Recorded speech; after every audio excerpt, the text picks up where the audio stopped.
right. අපි මේ ආරම්භ කරන්නේ ඔබගේ MCQ ටික 50න් 50ටම අපි යන්නේ කොහොමද කියන මඟ. හරි. ඉතින් ඒකේ පළවෙනි අධ්‍යයන අද අපි ඔබට MCQ පොතක් ලබා දුන්නා. සෑම පාඩමකටම MCQ 50 ගානේ පාඩම් 6ක්. ඒ කියන්නේ පළවෙනි 12 වසරේ පාඩම් 6ට අදාළ MCQ 300ක පොතක් ඔබට ලබා දුන්නා. ඔබට මේ අධ්‍යයන කටයුතු සිදු කරන්නේ සම්පූර්ණයෙන්ම නොමිලේ. හරි. අපිට ඔබ මේ පොත මිලදී ගැනීම පිළිබඳව අපි දැම්මා. right. ඔබ මේක YouTube එක හරහා නරඹනවා නම් පල්ලා description එකේ ඇති අපේ Telegram group එක මේ පන්තියට දාලා ඔබට පුළුවන් ඒ Telegram group එකට ගිහිල්ලා මේ MCQ පොත order කරන්න. මේ MCQ පොත ළමයි ඇතරම රුපියල් 1000ක් පමණයි වෙන්නේ. නිවසටම පැමිණෙනවා. ඔබ ඉතින් කිසිදු මුදලක් මේ පන්ති අවසාන වන තෙක් ඔබ ගෙවන්න ඕන නැහැ. කිසිදු මුදලක්. තව ටික දවසකින් අනේ තව 300ක් දාන්න. තව අනේම නැහැ. සම්පූර්ණයෙන්ම විචාරය ගෙවන්න ඕන. අපි මේ පොතේ ඇත්තටම ගත්තේ ළමයි print cost එක සහ ඔබට එවීමේ පිරිවැය පමණයි. කිසිදු මුදලක් වෙන ඔබෙන් අය කරෙන්නේ නැහැ. අය කරන්නේත් නැහැ. අපි මේ වැඩපිළිවෙල යන ආකාරය පිළිබඳව ඔබට පොඩි හැඳින්වීමක් කරන්න. මම කොහොම MCQ පොත පළවෙනි ප්‍රශ්න 10 හැම ළමෙක්ම කරන් ඉන්න. සමහරකට අපිට ප්‍රශ්න 20ක් කරා යන්නත් පුළුවන්. අපි මේක මෙහෙම දවසට පැය 4ක් 5ක් ගන්නෙ නැහැ. මම හැම දවසකම ඔබට හැම දවසම කියන්නේ සතියට දවස් 4ක් මම ඔබට කියනවා. හරිද? සතියට දවස් 4ක්, right? සතියකට අපි සතියකට දවස් දින 4ක් මේ පන්තිය පැවැත්වෙනවා. right? කොහොමද වෙලාව? වෙලාව උදේ 6 නැත්නම් 7:30 වගේ තමයි මේක පැවැත්වෙන්නේ. උදෑසන right? අවදි වෙලා ආරම්භ කරන්න පුළුවන් දවස් ආර්ථික විද්‍යාවෙන් ඔබට උදේ 6ට මේ පන්තිය පැවැත්වෙනවා. සතියට දින 4ක්. MCQ ළමයි අපි 15 ගාන එක සාකච්ඡා කරනවා. ඒතර 15 ගාන සාකච්ඡා කරොත් ළමයි දවසට අපි සතියට MCQ ප්‍රශ්න 100 සාකච්ඡා කළා දරුවෝ 60ක්. දැන් මේ පොතේම MCQ ප්‍රශ්න කීයද? මේ පොතේම දරුවෝ MCQ ප්‍රශ්න කීයද? මට කියන දරුවෝ මේ පොතේම MCQ ප්‍රශ්න කීයක් තියෙද ළමයි? මේ පොතේම MCQ ප්‍රශ්න 300ක් තියෙනවා. අපිට මේ 300 ඉවර කරන්න පුළුවන් සති කීයද? අපිට මේ 300 ඉවර කරන්න පුළුවන් සති කීයද දරුවෝ? 60යි කියන්නේ සති 5න් මේක ඉවර කරන්න පුළුවන්. මේ අපිට සති 5න් ගන්න පුළුවන් මැච් එකක්. අපි ගහමු. සති 5න් ඉවරයි. ඔබ මතක තියාගන්න මේකේ දෙවෙනි පොත ඔබට පැමිණෙනවා. ඒතර දෙවෙනි පොත මිලදී ගන්නත් ඔබට හැකියාව ඉදිරියේදී අපි අවස්ථාව ලබා දෙනවා. ඒකෙත් ඉගැන්වීම් කටයුතු සම්පූර්ණයෙන්ම නොමිලේ.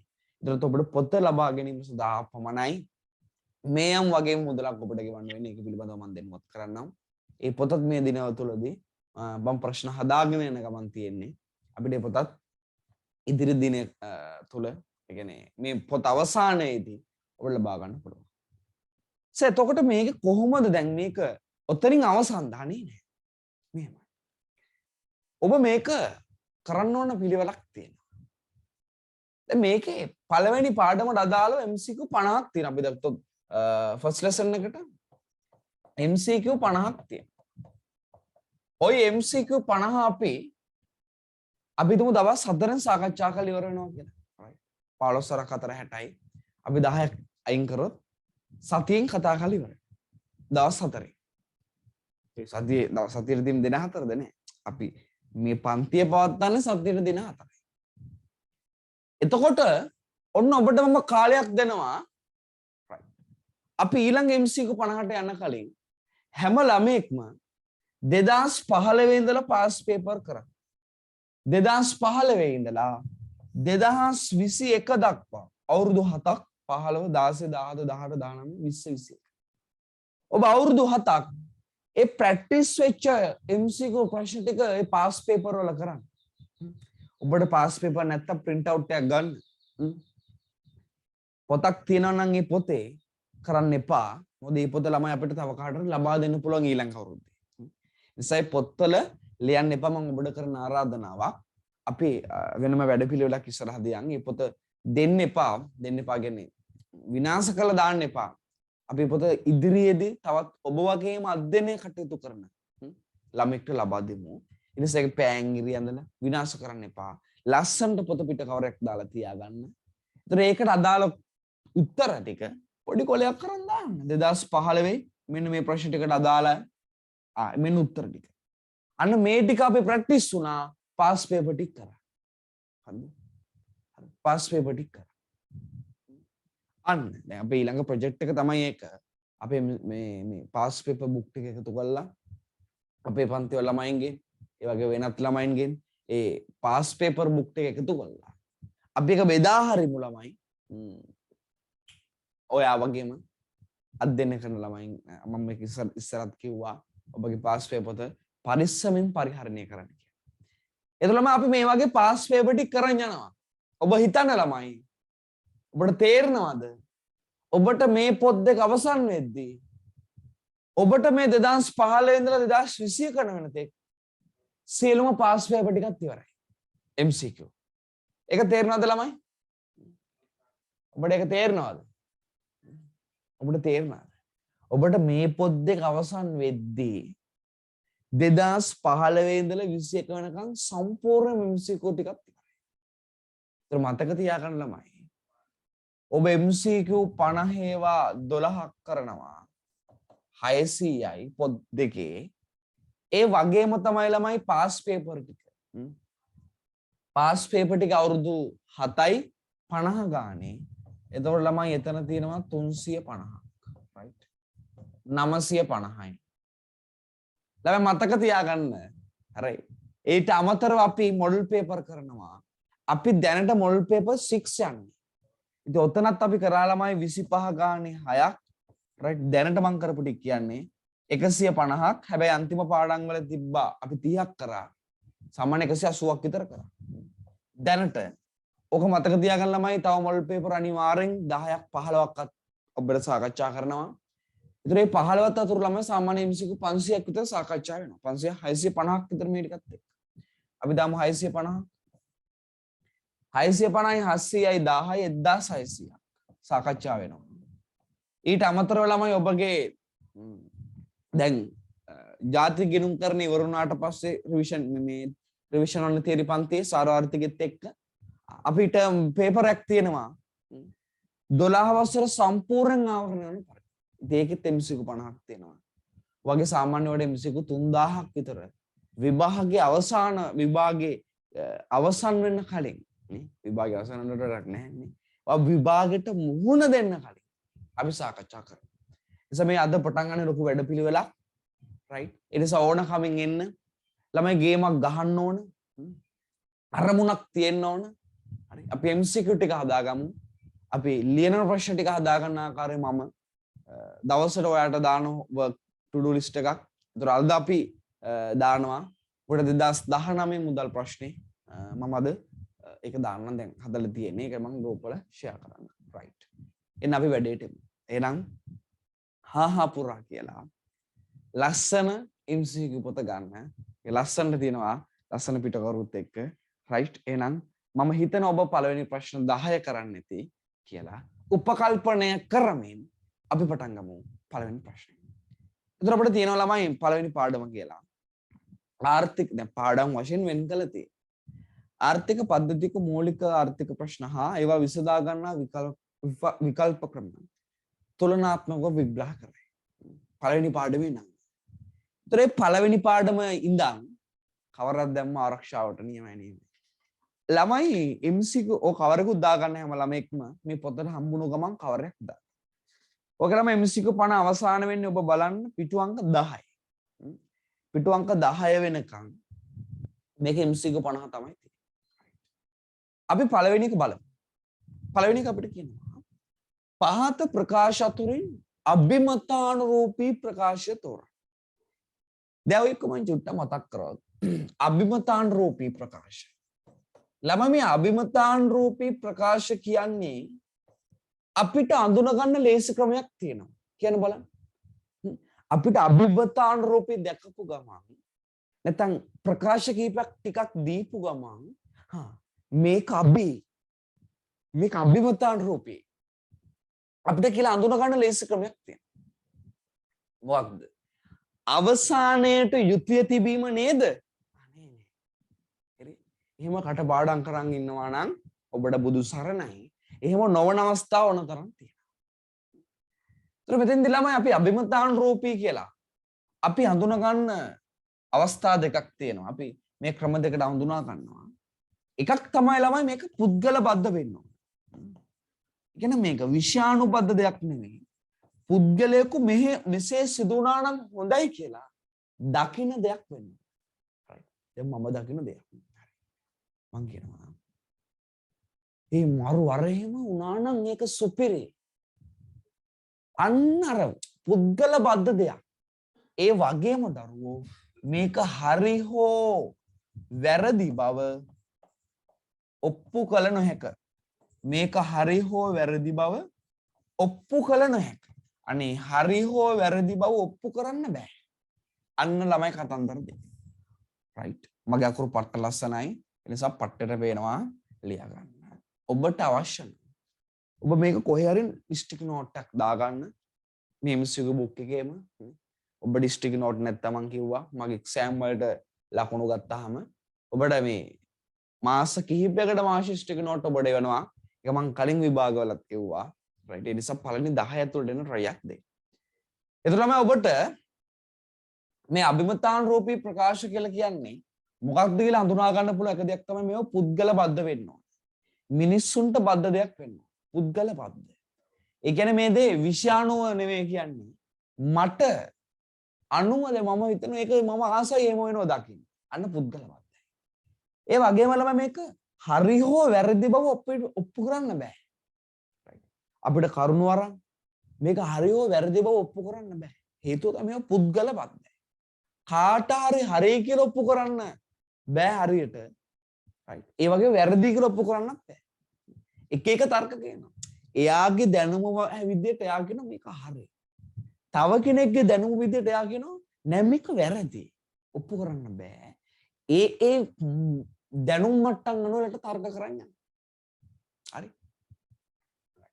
බඩ මං එදත් කිව්වා සාමාන්‍යයෙන් දරුවෝ මේ පොතක් MCQ පේපරයක් කරද්දී නැත්නම් MCQ පොතක් කරද්දී ඔබට අමාරු MCQ ප්‍රශ්නයක් තියෙනවා නම් ඒ ප්‍රශ්නේ ළමයි රවුම් කරගන්න. රවුම් කරන් ඉවර වෙලා මේ පොතේ නම් සාමාන්‍යයෙන් දරුවෝ ඉඩ මදි. ඒ කියන්නේ පිට කවරයක් නැහැනේ. පේපර් එක නම් ඔයාලට පුළුවන් දරුවෝ පේපරේ ඉස්සරහා දාගන්න මට MCQ 300 MCQ 50 අමාරුයි. MCQ 40 අමාරුයි. right එහෙම. දැන් මෙතන නම් දරුවෝ මෙහෙම 300ක් නෙමෙයි 50 ඉවරුනාට පස්සේ ආපහු එකෙන් පටන් ගන්න. ඔබට කියන්න පුළුවන් ෆස්ට් ලෙසන් එකේ 35% ප්‍රශ්නේ අමාරුයි. ඒ විදිහට ළමයි ස්ටිකි නෝට් එකක් හරි දාගන්න. අයි මං එහෙම දාගන්න කියන්නේ. ඔබට හෙට A level exam නම් ඔබට අමාරු ටික අයින් කරලා ලේසි ටික බලන්න පුළුවන්ද? එහෙමද? නෑ නෑ. ඔබට හෙට exam නම් දරුවෝ අපිට සමහරක් විට සියලුම පාඩම් බලන්න ටයිම් එකක් නැති වෙන්න පුළුවන්. හැබැයි ඔබට ඒ අමාරු ටික බලාගෙන යන්න පුළුවන්. මේක අමාරු එන ඉක්මනට බලන්න. ඊටසේ වැඩේ කරන්න. දැන් අපි බලමු ළමයි අභිමතාන් රූපී ප්‍රකාශය. පළවෙනි එක. ශ්‍රී ලංකාව සමුද්දි ප්‍රතිලාභ ලබන කුටුම්බ ප්‍රතිශතය 29.7යි. ඒක මොකක්ද? ළමයි ඒක යථානුරූපී. ඇයි අපි යථානුරූපී කියන්නේ? යථානුරූපිය හඳුනාගන්නේ කොහොමද? අන්න ඊළඟ ප්‍රශ්නේ. ළමයි යථානුරූපී එකක් හඳුනාගන්නේ මෙහෙමයි. අරක පුද්ගල බද්ධයි. මේ යථානුරූපී කියන එක දරුවෝ විෂයානුබද්ධයි. මේක විෂයානුබද්ධ ප්‍රකාශය. ඒ වගේම තමයි ළමයි මේවා මොකක්ද? හරි හෝ වැරදි බව ඔප්පු කරන්න පුළුවන්. දැන් අරකේ ළමයි හරි හෝ වැරදි බව ඔප්පු කරන්න බෑ. මේකේ හරි හෝ වැරදි බව ඔප්පු කළ හැක.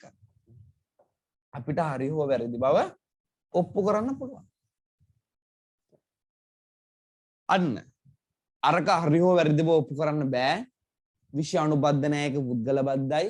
මේක විෂයානුබද්ධයි. හරි හෝ වැරදි බව ඔප්පු කරන්න පුළුවන්. තව මේක ළමයි අපිට අඳුන ගන්න ලේසි ක්‍රමයක් තමයි මම මේක උගන්වන්නද කිව්වා. සමා මේ යථානුරූපී ප්‍රකාශවල අර විචල්යන් දෙකක් අතර සම්බන්ධතාවයත් පැහැදිලි කරනවා. ඒක හැම ප්‍රකාශයකම නොවුනත් සමහරක් ප්‍රකාශවල මොන ප්‍රකාශද? සමහරක් යථානුරූපී ප්‍රකාශවල විචල්යන් දෙකක් අතර සම්බන්ධතාවය පැහැදිලි කරනවා. දැන් අපි මේක පළවෙනි එක බලමු. ශ්‍රී ලංකාව තුළ සමුද්‍රි ප්‍රතිලාභ ලබන කුටුම්බ ප්‍රතිශතය 29.7යි. මං කියනවා ළමයි කුටුම්බ ප්‍රතිශතයක් විදිහට ගත්තොත් 29.7ක් සමුද්‍රි ලබන. දබ මාත්‍රක තර්ක කරනවා පිස්සුදානේ එහෙම නෑ. ඉතර ලබන්නේ නෑ සර්ට පිස්සු. මං එක පුද්ගල පද්ධතිද ළමයි. මම නිකන් හිතුණාද මම ඊයේ රෑ හීනෙන් දැක්කා. හරිද? සමුද්‍රය ලබන 29.7ක්. එහෙමද නෑ. මම මොකද්ද? මට මහ බැංකු වාර්තාවෙන් බලලා මම කියපු දෙයක් වෙන්න පුළුවන්. එතකොට මට අපි හිතමු 2020 කියලා මේ 2021 කියලා මොන හරි අවුරුද්දක්. මම සිංහල මහ බැංකු වාර්තාව පෙරලා එන්න ඔයා මෙන්න බලන්න. කුටුම්බ වලින් සිට 29.7ක් සමුද්‍රය ලබනවා. මම යාව එක්කන් ගිහිල්ලා මහ බැංකු වාර්තාව පෙන්නලා අන්න මෙන්න ඔප්පු කළා. හැබැයි මම වැරදි වෙන්නත් පුළුවන්. සමහරවිට ඒක 35යි. මම පට්ටපල් බොරුවක් දීලා. අන්න මට හරි වෙන්නත් පුළුවන්. වැරදි වෙන්නත් පුළුවන්. හරි. හැබැයි අපිට මොනවා හරි දෙයක් ඔප්පු කරන්න පුළුවන්. සමහරක් ළමයි හිතන් ඉන්නවා යථානුරූපී නම් පට්ට හරිම වෙන්න ඕන. අනේ එහෙම එකක් නෑ. අපිට ඒක හරි වෙන්නත් පුළුවන් වැරදි වෙන්නත් පුළුවන්. හැබැයි ප්‍රශ්නයක ඔප්පු කරන්න පුළුවන් වෙන්න ඕන. තේරුම් ගන්න ළමයි තර්කයක් ඇතුළු. මට ඒක 29.7 නොවෙන්න පුළුවන්. හැබැයි ඔප්පු කරන්න පුළුවන්. දැන් සමහරක් ප්‍රශ්න අපිට අහන්න පුළුවන් මෙහෙම. තාම අහලා නැහැ. රයිට්? මම අහන්න කියලා ප්‍රාර්ථනා කරනවා. යථානුරූපී ප්‍රකාශයක් එන්නේ. පහත ප්‍රකාශ අතුරින් නිවැරදි යථානුරූපී ප්‍රකාශනයක් වන්න. අපිට මොඩල් පේපර් එක සෙට් වුණා වගේ ප්‍රශ්නයක්. නිවැරදි යථානුරූපී. අන්න ළමයි එතකොට ප්‍රශ්නේ. යථානුරූපී වෙන්නත් ඕන. ඒක නිවැරදි වෙන්නත් ඕන. හරි ඔබ දන්න ටිකක් දේවි විභාගෙදී. එහෙම ප්‍රශ්නයක් අහුවොත් අන්න එතෙන්දී පොඩ්ඩක් පරිස්සම් වෙන්න. මොකද යථානුරූපී වැරදි වෙන්නත් පුළුවන් හරි වෙන්නත් පුළුවන්. හැබැයි ඔප්පු කරන්න නම් පුළුවන් වෙන්න. ඒක. දෙවෙනි එක බැලුවොත් ගිෆන් බාන්ඩ් සම්බන්ධයෙන් ඉල්ලුම් නීතිය ක්‍රියාත්මක නොවිය යුතුයි. ගිෆන් බාන්ඩ් සම්බන්ධයෙන්. අපි දන්නවා ළමයි ගිෆන් බාන්ඩ් සම්බන්ධයෙන් ඉල්ලුම් නීතිය ක්‍රියාත්මක වෙන්නේ නැහැ. ගිෆන් බාන්ඩ් ඉල්ලුම් නීතියට පටහැනි තත්ත්වයක් තියෙනවා. ඉතින් ඒක ළමයි මට පොතක් අරගෙන නේ අපිට ඒක පැහැදිලි කරන්න පුළුවන් ඒ කාට හරි කියනවා නම් මේක මෙහෙමයි. එයා නැහැ කියනවා නම් අපිට ඔප්පු කරලා දෙන්න පුළුවන්. අපිට මේක ඔප්පු කරලා දෙන්න පුළුවන්. මේ ගිෆන් බාන්ඩ් කියන කිල්ලුම් නීතියට පටහැනි. එහෙනම් දෙවෙනි එකත් දරුවෝ යථානුරූපී ප්‍රකාශ වෙනවා. ඔබ ලියා ගන්න මේක යථා මේක අබි එහෙම ලියා. අබි කියලා ලියා ගන්න දෙයක් නේ. අබි එකයිනේ තියෙන්නේ. රයිට්. ගොවීන් ආරක්ෂා කිරීමට සහතික මිල ප්‍රතිපත්ති අනුගමනය කළ යුතුයි. ඔක හරිද වැරදිද කියලා ඔප්පු කරන්න පුළුවන්ද බැරිද? ළමයි. ගිෆන් බාන්ඩ් කියන්නේ මොනවද කියලා දානවා. අපි මේ ඊයේ සතියේත් කතා කරා. ළමයි ගිෆන් බාන්ඩ් කියන්නේ මොකක්ද? නැත්නම් මේක තත්ත්වයක්. මේක ශ්‍රීමත් රොබර්ට් ගිෆන් කියන ආර්ථික විද්‍යාඥයා තමයි හොයාගත්තේ. මේක ළමයි මිල වැඩි වෙද්දී ඉල්ලුම් ප්‍රමාණය වැඩි වෙන භාණ්ඩයක්. රයිට්. මිල වැඩි වෙනකොට ඉල්ලුම් ප්‍රමාණය වැඩි වෙන භාණ්ඩයක් ගිෆන් භාණ්ඩ. රයිට්. හරිද? ඉල්ලුම් නීතිය ක්‍රියාත්මක නොවන භාණ්ඩයක්. හරි. අපි මෙයා පිළිබඳ ඉතිහාසයේ මේ වාපු වැඩි අපි කතා කරා. රයිට්. ගොවීන් ආරක්ෂා කිරීමට සහතික මිල ප්‍රතිපත්ති අනුගමනය කළ යුතුයි. අනේ නෑ. ළමයි ඒක කාට හරි කියන්න පුළුවන්. යගෙන නෑ. සහතික මිල ප්‍රතිපත්ති අනිවාර්යෙන් අනුගමනය කරන්න ඕනේ. හැබැයි තව කෙනෙක්ට ළමයි ඒක තර්කයට ලක් කරලා කියන්න පුළුවන්. අනේ එහෙම බෑ. සහතික මිල ප්‍රතිපත්තිය මේ ක්‍රියාත්මක කරන්න ඕනේ නෑ. මං කියන දේ පැහැදිලිද? ඒක ළමයි අපිට පොතක් කරන් සමාජයට බැහැලා ඒක ඔප්පු කරන්න බෑ. එහෙනම් දරුවන් මේක පුද්ගල මතයක්. එහෙනම් දරුවෝන්න මේක මේ ප්‍රකාශය පුද්ගල බද්ධ ප්‍රකාශයක්. මේක පුද්ගල බද්ධයි. හරිද? විෂයානුබද්ධ නැහැ. මේක පුද්ගල බද්ධයි. කාට හරි හරි කියන්න පුළුවන්, කාට හරි මේක වැරදි කියන්න පුළුවන්. right? නිසා මේක අභිමතානුරූපී ප්‍රකාශයක් වෙනවා. එහෙනම් තුන්වෙනි එක තමයි ඔබගේ හරි පිළිතුර වෙන්නේ. හරි පිළිතුර වෙන්නේ. ගොවීන් ආරක්ෂා කිරීමට සහතික මිල ප්‍රතිපත්ති අනුගමනය කළ යුතුයි. ඒක තමයි ඔබගේ නිවැරදි පිළිතුර විදිහට අපිට ගන්න පුළුවන්. අපි 4ක් 5ක් බැලුවොත් පරිභෝජනයේදී හීනවනාන්තික උපයෝගීතාවය දක්න ලැබේ. ඔව්. ඒක අපිට ප්‍රැක්ටිකලි බලන්න පුළුවන්. ඔයා කඩේට ගිහිල්ලා කනවා මාළු පාන් එකක් පට්ට බඩගින්නේ. ඒතර තියෙන තෘප්තියයි. ඔබ කනවා මාළු පෙන් ගෙඩි 1 2 3 කියලා 10ක් විතර. 10 වෙනි එක කනකොට තියෙන තෘප්තිය අතර වෙනසක් තියෙනවා. පළවෙනි එක කන තෘප්තිය නැහැ. 10 වෙනි එක කනිත්. ඒ තෘප්තිය අඩු වෙනවා. උපයෝගීතාවය අඩු වෙනවා. අපි යන්නේ ඒකට කියනවා ළමයි හීනවනාන්තික උපයෝගීතාවය. ඊට පස්සේ ශ්‍රී ලංකා රාජ්‍ය ආදායමෙන් වැඩි ආදායමක් සපයන්නේ වක්‍ර බදු මගින්. right? ආදායමට වැඩියම සපයන්නේ වක්‍ර බදු කියලා කියනවා. ඒක හරි හෝ වැරදි බව අපිට මහ බැංකු වාර්තාව දිහා බලලා ඔප්පුවන්න. මං කියන ඕක ඔව් කියලා. ඔබ කියන අනේ යන්න ඕක නෙමෙයි මෙන්න මේක. අන්න මහ බැංකු වාර්තාව අරන් ඔබ මට ඔප්පු කරලා පෙන්නන්න. එහෙනම් අපිට මේ අභිමතානුරූපී සහ යථානුරූපී හරි හෝ වැරදි බව අපිට ඔප්පු කරන්න පුළුවන්. right? මම මම ඒ වගේ එක ප්‍රකාශයක් අපිට දාලා තියෙන්නේ. බලමු අපි ඉස්සරහදී තව හම්බෙයිද කියලා නෑ නේ. ඔබට දැන් ළමයි අභිමතානුරූපී ප්‍රකාශයක් සහ යථානුරූපී ප්‍රකාශයක් දුන්නොත් ඔබට හඳුනා ගන්න පුළුවන් නේද ළමයි? මම චුට්ටක් දාන්න. ඔබට හඳුනා ගන්න පුළුවන් නේද ළමයි? මේක අභිමතානුරූපීද? right. මොකද්ද? ළමයි යුතුය තීප ගමන් අභිමතානුරූපී කියලා හිතන්න එපා. ඔබ හොඳට කියවන්න. මේක පුද්ගල බද්ධයි, මේක විෂයානුබද්ධයි, හරි හෝ වැරදි බව ඔප්පු කරන්න පුළුවන්, හරි හෝ වැරදි බව ඔප්පු කරන්න බෑ. right. දෙවෙනි ප්‍රශ්නය. ආර්ථිකයේ සමස්ත නිෂ්පාදිතය, මිල මට්ටම, ගෙවුම් ශේෂය සහ මුදල් සැපයීම වැනි විචල්යන්ගේ හැසිරීම අධ්‍යයනය කරන්නේ මොන ආර්ථික විද්‍යාවද? මොන ආර්ථික විද්‍යාවද ළමයි? ළමයි අපිට ආර්ථික විද්‍යාව කොටස් දෙකකට බෙදන්න පුළුවන්. ඒ තමයි සූක්ෂම ආර්ථික විද්‍යාව, සාර්වාර්ථික විද්‍යාව. right? සාර්වාර්ථික විද්‍යාව. right? මම කෝ සූක්ෂම ආර්ථික විද්‍යාව කියන්නේ මොකද්ද?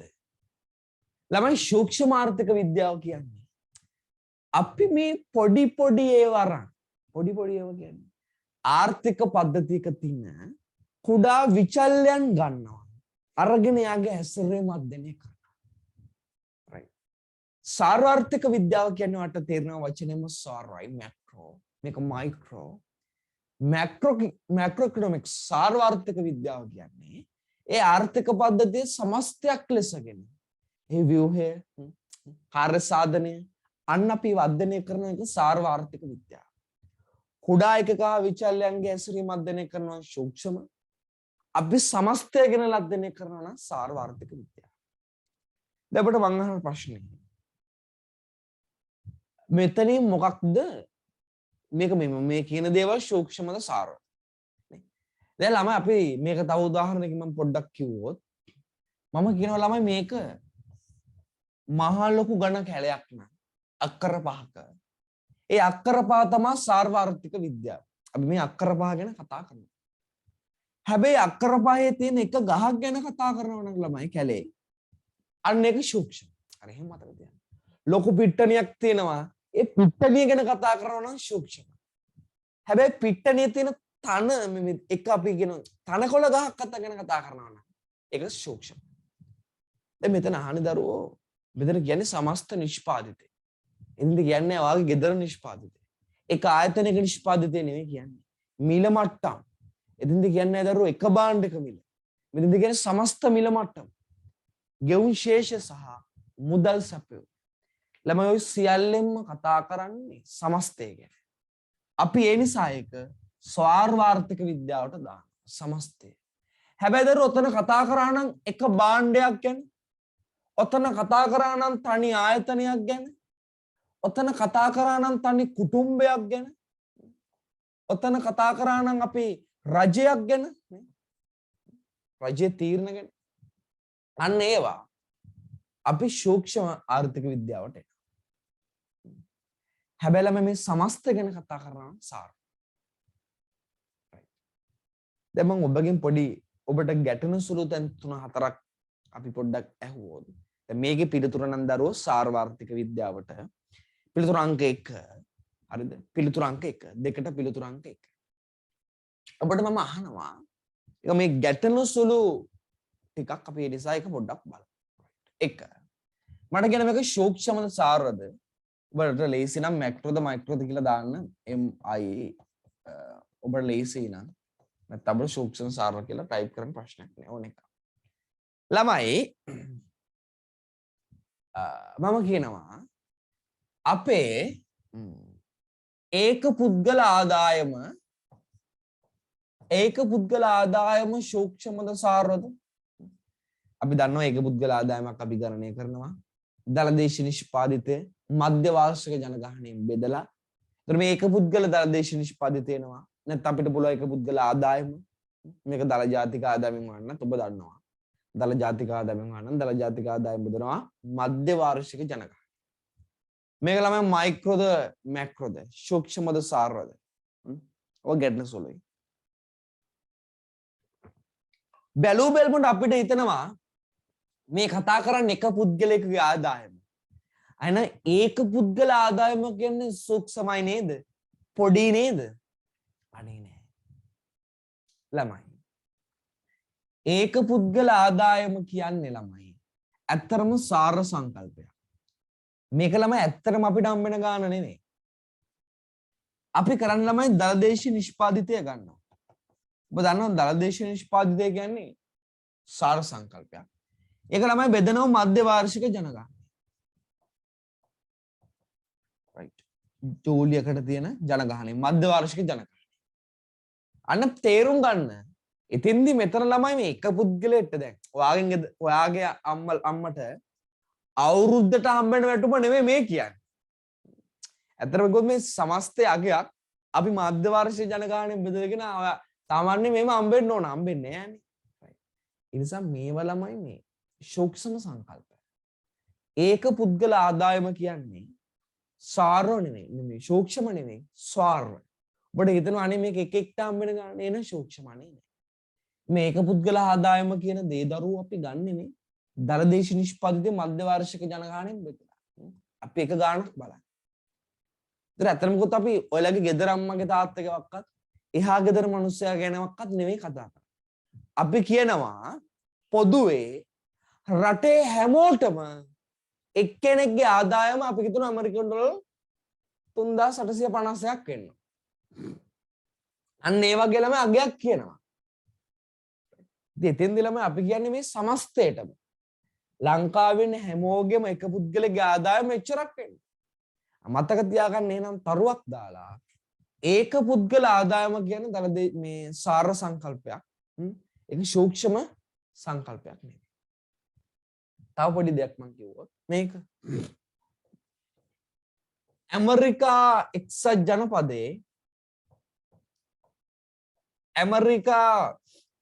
ජනපදයේ ජංගම දුරකථනයක මිල. මේක මොකක්ද ළමයි? සූක්ෂම සාරද? ජංගම දුරකථනයක මිල. ඇමරිකා එක්සත් ජනපදයේ ජංගම දුරකථනයක මිල. සාරද සූක්ෂම? සාරද සූක්ෂමද? මයික්‍රෝද මැක්‍රෝද? ඇයින බයි?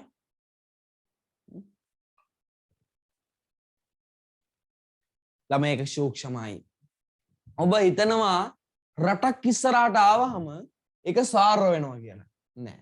මෙතන මොන තූත්තු කුඩි ආවත්, රයිට්? හරි. ඊජිප්තුව ආවත් නේ, නෙදර්ලන්තය මොන රට ආවත්, චීනය ආවත් එතෙන්ද කියන දේ ළමයි බලන්න ජංගම දුරකථනයක මිල. එන ළමයි ඒක සූක්ෂමයි. දැන් මෙතන කියලා තිබ්බනම් ඇමරිකා එක්සත් ජනපදයේ දලදේශීය නිෂ්පාදිතය කියලා. ඒක එනං සාරයි හරි. දැන් මෙතන කියන්නේ ළමයි ජංගම දුරකථන එක මිලනේ. එනං සූක්ෂමයි. හරි. දැන් දෙවෙනි ප්‍රශ්නෙට උත්තරය අංක 1. දෙවෙනි ප්‍රශ්නෙට ළමයි උත්තරය අංක 1 බවට පත් වෙනවා. දෙවෙනි ප්‍රශ්නෙට උත්තරය අංක 1. right. සූක්ෂම සාර අඳුන ගන්න ක්‍රමය. right. ඊළඟ එක. සාවද්ද ප්‍රකාශය තෝරන්න. සාවද්ද කියන්නේ දරුවෝ වැරදි ප්‍රකාශය. right. 1. ආර්ථික විද්‍යාව සූක්ෂම හා සාර වශයෙන් ප්‍රධාන කොටස් දෙකකට බෙදිය හැකියි. හරිද ළමයි? හරිද? දැන් මම කියවන ළමයිනේ දැන් කියලා කඩගත්ත විතරයි. අපිට ආර්ථික විද්‍යාව සූක්ෂම සහ සාර කියලා බෙදන්න පුළුවන්. ළමයි අපිට ආර්ථික විද්‍යාව අභිමතානුරූපී සහ යථානුරූපී කියලාත් බෙදන්න පුළුවන් නේද? අපි ළමයි ආර්ථික විද්‍යාව අභිමතානුරූපී සහ යථානුරූපී කියලාත් බෙදන්න පුළුවන් නේද? අපිට ආර්ථික විද්‍යාව ළමයි අපි බෙදන විදිය මෙතෙන්දී කතා කරන්නේ සූක්ෂම සාරය විතරයි. ළමයි අභිමතානුරූපී සහ යථානුරූපී කියලා බෙදන්නේ දරුවෝ ආර්ථික විද්‍යාවේ ප්‍රකාශ. වැරදියට තේරුම් ගන්න එපා. අපි බෙදන්නේ දරුවෝ ආර්ථික විද්‍යාවේ ප්‍රකාශ. අපි ආර්ථික විද්‍යාව බෙදන්නේ යථානුරූපී සහ අභිමතානුරූපී කියලා නෙවෙයි සූක්ෂම ආර්ථික විද්‍යාව සහ ස්වර්ව ආර්ථික විද්‍යාව කියලා. අපි එමු ළමයි ඊළඟ එක. ස්වභාව ධර්මයේ ලැබී ඇති නිෂ්පාදනයට යොදාගත හැකි සම්පත් ස්වභාවික සම්පත්. ස්වභාව ධර්මයෙන් ලැබී ඇති නිෂ්පාදනයට යොදා ගන්න පුළුවන් සම්පත් අපිට ස්වභාවික සම්පත් කියලා. right. ඒක හරි. මිලක් ගෙවීමෙන් තොරව ආර්ථික භාණ්ඩ පරිභෝජනය කළ නොහැක. මම දරුවෝ ඒකට කියන්නේ හරිද වැරදිද? අපිට මිලක් ගෙවන්න නැතුව ආර්ථික භාණ්ඩ පරිභෝජනය කරන්න බෑලු. ඒක වැරදි. මොකක්ද දරුවෝ ආර්ථික භාණ්ඩයක් කියන්නේ? ආර්ථික භාණ්ඩයක් කියන්නේ මොකද්ද දරුවෝ? අපි දන්නවා ආර්ථික භාණ්ඩයක් කියන්නේ ආවස්තික පිරිවැයක් පවතින භාණ්ඩ. නැත්නම් අපි කියනවා හිඟ සම්පත් භාවිතා කළ නිපද වූ භාණ්ඩ. හිඟ සම්පත් යොදා නිපද වූ භාණ්ඩ. ඒ කියන්නේ දරුවෝ අපිට ඒ භාණ්ඩේ පරිභෝජනය කරද්දී නැත්නම් නිෂ්පාදනය කරද්දී හරි ඒකේ ළමයි අපිට අවස්ථික පිරිවැයක් තියෙනවා. අපි ඒකට හිඟ සම්පත් භාවිතා කරලා තියෙනවා. අපිට ඒ හිඟ සම්පත් ඒකට භාවිතා කරන්න නැතුව වෙනත් දෙයකට භාවිතා කරන්න තිබ්බනේ. අන්න අවස්ථික පිරිවැයක් තියෙනවා. ඒතර මේ ආර්ථික භාණ්ඩ කියන්නේ තමයි මේ හිඟ සම්පත් භාවිතා කරලා ඉපදූ භාණ්ඩ. අපිට වටපිටාව බැලුවොත් ඒ පේන බහුතර ඇත්තම සියල්ලම වගේ ආර්ථික භාණ්ඩ. ඒතර අපෙන් අහන්නේ මේ ආර්ථික භාණ්ඩ වලට මේ මුදල් ගෙවීමකින් තොරව පරිභෝජනය කරන්න බැරිද? ළමයි මට කියන්න. සමහරක් විට ඇත්තම කියන්න දරුවෝ ඔබට ඔබ මේ මගේ ඉදිරිපිට ඉන්න මාව බලන ජංගම දුරකථනය වෙන්න පුළුවන්. ලැප් එක වෙන්න පුළුවන්. කම්පියුටර් එක වෙන්න පුළුවන්. ටැබ් එක වෙන්න පුළුවන්. මට කියන්න ළමයි ඔබ සල්ලි දීලා ගත්තද? ඔබ මුදල් ගෙවා ගත්තද? නෑනේ. ඔබගේ අම්මා අරන් දුන්නා. අම්මා මුදලක් ගෙව්වේ ඒක හරි. හැබැයි ඔබ මුදලක් ගෙව්වේ නෑ. තව දෙයක්. ඔබ ළමයි ඉස්කෝලේ හම්බෙන නිල ඇඳුම් ටිකනේ. ඔබ ගෙව්වේ නෑ ළමයි සල්ලි එකට. හැබැයි ඔබට රජයෙන් දුන්න පෙළ පොත් ටික. ළමයි ඒව හැබැයි ආර්ථික භාණ්ඩ. මේ ඇඳුම් ටික හදන්න හිඟ සම්පත් භාවිතා කරලා තියෙනවා. හැබැයි එහෙම වුණා කියලා ඒක ආර්ථික භාණ්ඩයක් වුණා කියලා ඔයා සල්ලි දෙන්නේ නැහැ. ඒකට වෙන කවුරු හරි සල්ලි දුන්නේ ඒක හරි. හැබැයි ඔබ සල්ලි දුන්නේ නැහැ. දැන් මෙතන අහන්නේ මිලක් ගෙවීමකින් තොරව ආර්ථික භාණ්ඩ පරිභෝජනය කළ නැහැ. ඒක වැරදි ළමයි. අපිට අනිවාර්යෙන් ළමයි මිලක් ගෙවන්න අවශ්‍යතාවයක් නැහැ. සමහරක් වෙලාවට ළමයි අපිට මුදල් නොගෙවන අවස්ථා තියෙනවා. අපිට නොමිලේ හම්බෙන්න පුළුවන් ආර්ථික භාණ්ඩත්. හැබැයි කවුරුන් නොයකට පිරිවැයක් දාන්න නැති. ඒක අපිට අදාළ නැහැ. අපිට මේ ප්‍රශ්නේදී මෙතෙන්දී කියන්නේ මිලක් ගෙවනවා කියලා. එහෙම නැහැ. right. උත්තරය අංක 3. වැරදි ප්‍රකාශ උත්තරය අංක 3. ආර්ථික භාණ්ඩ වල වෙළඳපොළ හුවමාරුවට ලක් වේ. ආර්ථික භාණ්ඩ වෙළඳපොළ හුවමාරුවට ලක් වේ. හරි. ස්වභාවික සම්පත් වල සැපිම් තීරකයා ස්වභාව ධර්මය වේ. ඒකත් හරි. ළමයි අක්කර 15ක් නිඩම මට දෙපැත්තට ඇඳලා අක්කර 8ක් කරන්න බෑ. හරිද? සෝරි. මම 4 කොටෙන් ඇඳලා අක්කර 8ක් කරන්න බෑ. ස්වභාව ධර්මයේ දීලා තියෙන අක්කර 5ක් කියලා එච්චරයි. ඔබ කියන්න එපා අපිට පුළුවන් එහායිට මල්ලලා අක්කර 8ක් විතර කරන්න නේ. right. හරි. හතරවෙනි ප්‍රශ්නය බලමු. ආර්ථික සම්පත් ලෙස ව්‍යවසායකත්වයේ අවස්ථික පිරිවැය වන්නේ. මොකද්ද දරුවෝ ව්‍යවසායකත්වයේ අවස්ථික පිරිවැය? ව්‍යවසායකත්වයේ අවස්ථික පිරිවැය මොකද්ද දරුවෝ? ප්‍රාමාණික ලාභය. ව්‍යවසායකත්වයේ අවස්ථික පිරිවැය තමයි ප්‍රාමාණික ලාභය. ඒ කියන්නේ ප්‍රාමාණික ලාභය කියන්නේ දරුවෝ මම ඒ කාර්යයේ ඉන්න නම් අපේක්ෂා කරන අවම ගෙවීම. ඒ මොකද්ද? අපි හිතමු මෙහෙම. right. අපි හිතමු ළමයි ක්‍රිකට් ක්‍රීඩකයෙක් හිටියා. එයාට ළමයි ක්‍රිකට් ගහලා මාසෙට ලක්ෂ 5ක් හම්බ කරා. එයා ළමයි කම්පැනි එකට යවන්න ගන්නවා. right. CEO කෙනෙක් විදිහට පත් කරලා අපි හිතමු ලොකු කම්පැනි එකක යාට CEO තනතුරක් දෙනවා. ළමයා තනතුරට යන්න නම් එයා අවමේ කීයක් අපේක්ෂා කරනවද? එයා ළමයි මේකට යන්න නම් CEO කෙනෙක් විදිහට. එයා අවමේ කීයක් අපේක්ෂා කරනවද? එයාට කලින් ජොබ් එකෙන් ළමයි ලක්ෂ 5ක් හම්බ වුණා. එයා හිතනවා මට මේකට ලක්ෂ 5කට වඩා වැඩි වෙන්න ඕන. ඉතින් මෙයාට බෝල් ගැව්වා නම් කොහම ලක්ෂ 5ක් හම්බ කරන්න පුළුවන්? ඔබ බෝල් ගහන්න නැතෝ ආයතන මෙයා වෙන කම්පැනි එකක් හිටියා කියලා මොකක් කරේ.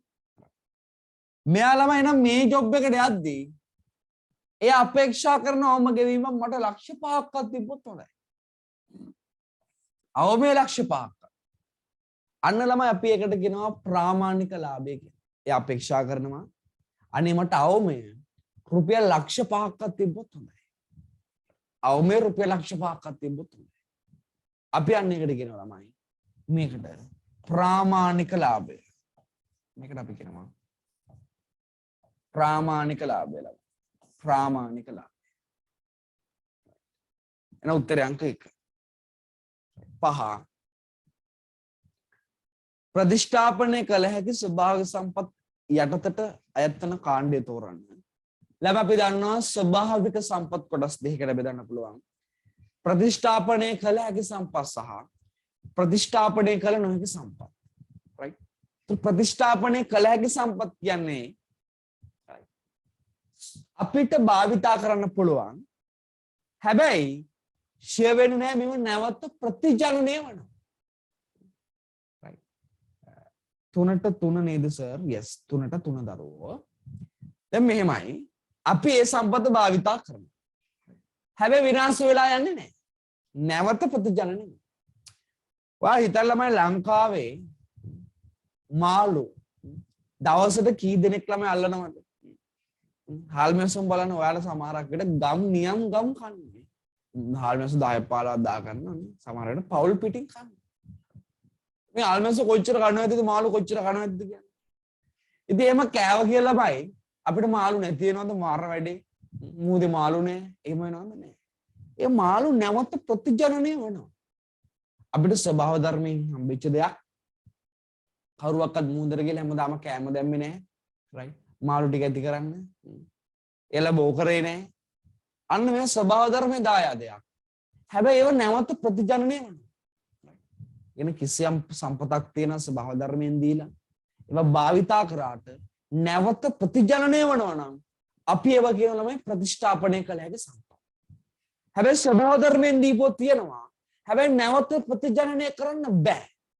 එහෙනම් දරුවෝ ඒක ප්‍රතිෂ්ඨාපනය කළ නොහැකි සම්පත් බවට පත් වෙනවා. දැන් බලමු පළවෙනි උත්තර තුන. ඛනිජ තෙල්. එතනම ලිෆ්ට් වෙලා යනවා. දරුවෝ ඛනිජ තෙල් අපිට ඇදිතරම් ගන්න බෑ. right. හරි.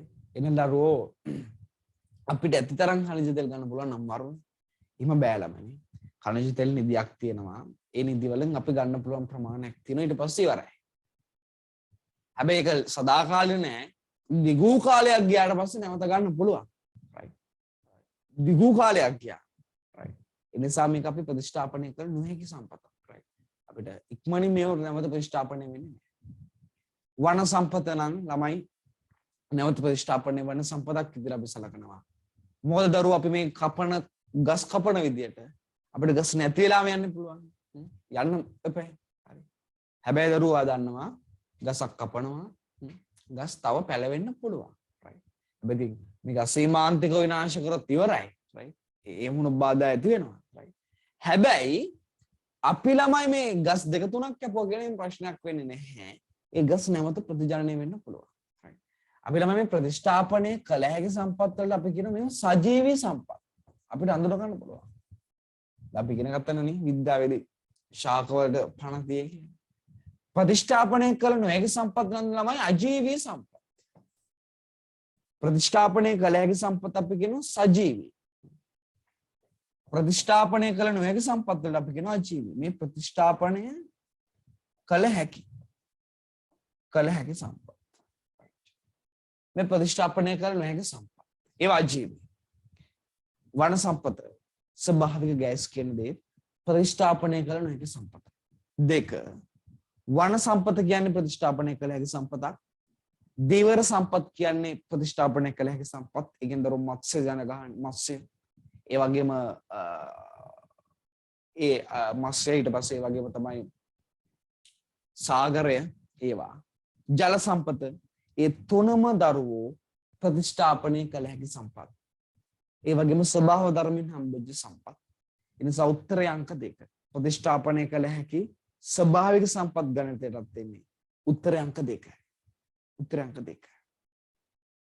දැන් අපි අනිත්‍ය අවුල බලන් ගියොත් තුන්වෙනි එක ළමයි තෙල් අඟුරු තෙල් khනිජ තෙල් සහ ගල් අඟුරු තියෙනවා.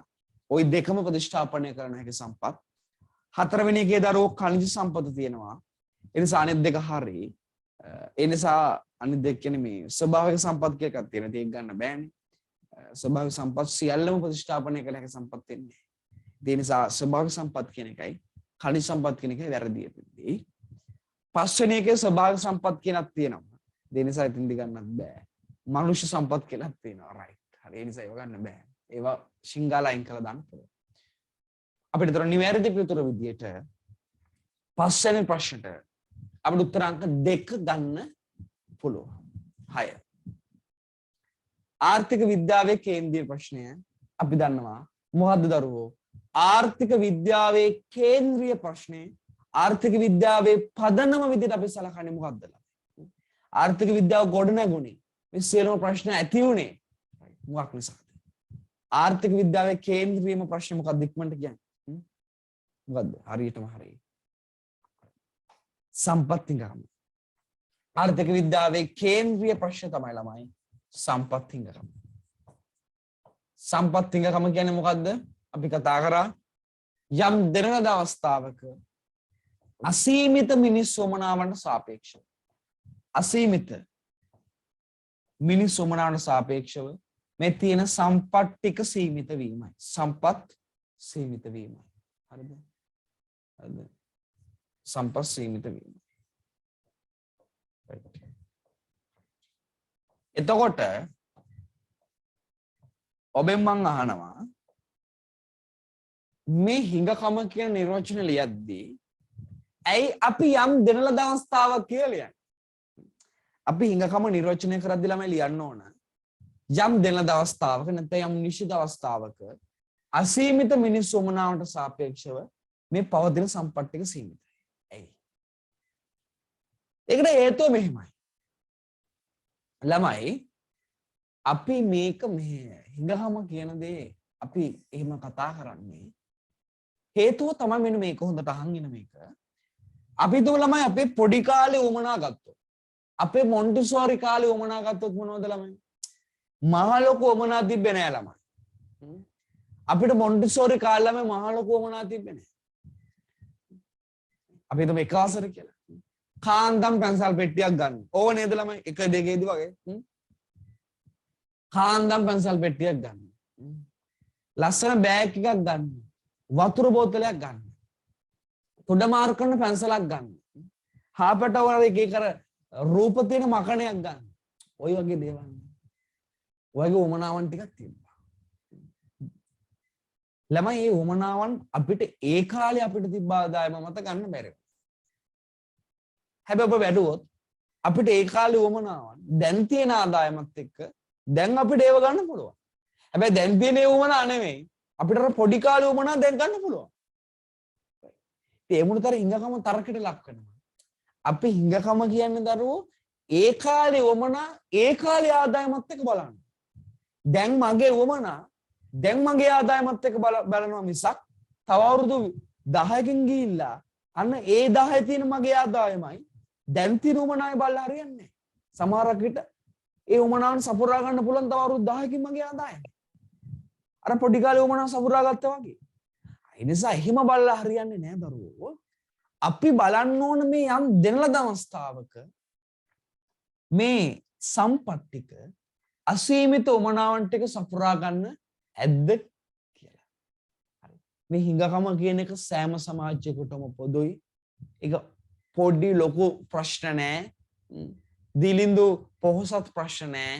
සෑම පුද්ගලයෙකුටම මේ හිඟකම කියන එක පොදුයි. මේක සෑම රජයකටම හිඟකම කියන එක පොදුයි. අනේ මේක දිලිඳුකම නෙවෙයි හිඟකම කියන්නේ. ඒ වගේම ළම මේ හිඟකම කියන දේ මොනෑම් ආර්ථිකයට හරි මොනෑම් රජයකට හරි මොනෑම් පුද්ගලයකට හරි විසඳාගත නොහැකි ප්‍රශ්නයක්. කවුරු නැගී සිටිනවා නම් මට මේක විසඳන්න පුළුවන් කියලා බෑ. බෑ. එහෙම විසඳනවා නම් ඒ ආර්ථිකේ ළමයි සියලුම භාණ්ඩ, ඒ කියන්නේ හිඟකම කියන එකක් නැහැ කියලා කියනවනම් සියලුම භාණ්ඩ අසීමිතව තියෙන්න ඕන. එහෙම රටවල් මන් දන්න තරමින් නැහැ. ළමයි මට පොඩ්ඩක් කියන්න. දැන් මේ කාලය තුල අපිට පෙට්‍රල් සෑම සෙඩ් එකෙම ගහගැනීමේ හැකියාවක් නැහැ. ඇත්තනම් පෙට්‍රල් අඩුයි. මේක හිඟකමද නැද්ද? පෙට්‍රල් අඩුයි ළමයි. මේක හිඟකමද නැද්ද? හැම කඩේකම ළමයි පෙට්‍රල් නැහැ. ප්‍රශ්නාර ප්‍රශ්න. ඔක හිඟකමද නැද්ද? ගෑස් නැති වුණා කාලේ. දැන් නම් ගෑස් තියෙනවා. දරුවෝ මේක හිඟකම නෙමෙයි. වැරදියට තේරුම් ගන්න එපා.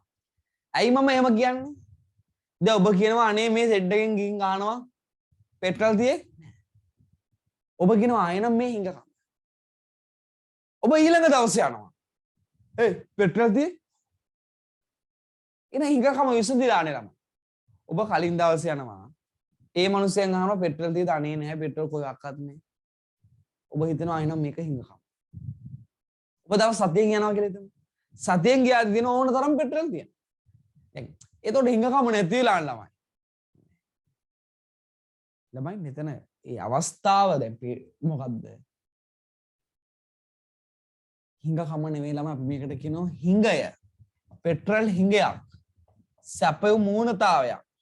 රයිට්. ඒ කියන්නේ දරුවෝ මේවා කෙටි කාලීන තත්ත්ව. රයිට්. ගෑස් වල හිඟයක් තිබ්බා. රයිට්.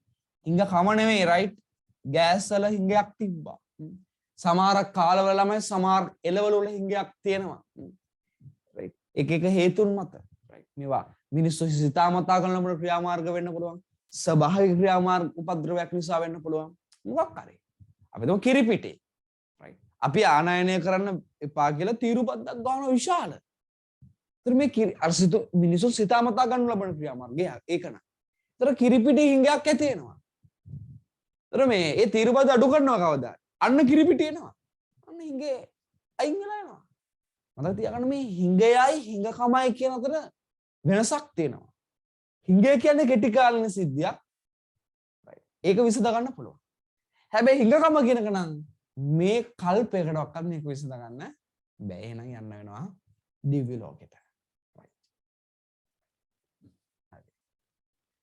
මම අහන ප්‍රශ්නේ ඊළඟ එක ප්‍රතිෂ්ඨාපනය කළ හැකි සම්පත් වන්නේ මොකද ළමයි මෙතන සම්පතක් වන්නේ කියලා හදාගන්න.